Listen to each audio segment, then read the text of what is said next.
السلام عليكم. مقاعي ياسمين واي كسودو iscaateeys سؤال لو سؤال soo gaarta oo ah abaayo aan waa ka cabsanayaa timir inaan cuno. abaayo aniga waxaan maqlay mooska in lagu cayilaayo. maasha allah, mooska waa wax fiican. waxa lagu cayilaayo waa saliida. waxa lagu cayilaayo waxa waaye cuntada oo mataqaanaa culus saxan weyn la cunaayo.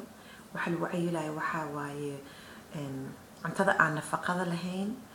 moos aniga waa cunaa markastana cagaaran ku shiitaa. jiigana wuu soo dhuubay, calooshiidana wuu soo yareeyay. alxamdulilah wa shukrillah. marka aniga ma aaminsani moos iyo timir aa lagu cayilayaa. anigaana soo saaraa video oo ah mooska sidaan aniga u cuno iyo timirta aniga sidaan u cuno, iyo markaanan cuni jirin ama mooska iyo timirta cuntooyinka karsan markaan kusii cuni jiray mase waxaan soo saaray intaan la ekaay, iyo markaan bilaabay cuntada oo mooska iyo cagaarka oo kale markaan isku soo shiido oo kaleeto ama timirta aan shiito oo kaleeto sidoo uu mataqaanaa before iyo after masawirna anaa soo saaray insha allah. markaa 10 xabo moos cunto oodan cunto baasto kaleeto iyo hilib kaleeto aad ka kor buuxinin problem malaha.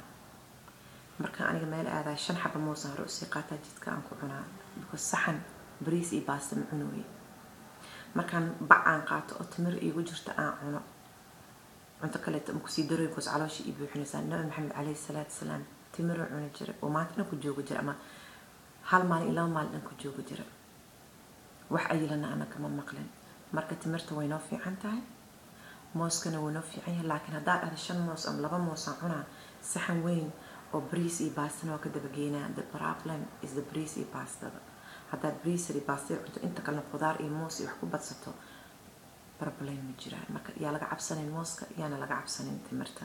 anigana soo saaraayo what I eat in a day. maalintii waxaan cuno anaa soo saara quraac iyo qadiib casho sa'iid oo kaleeto insha allah.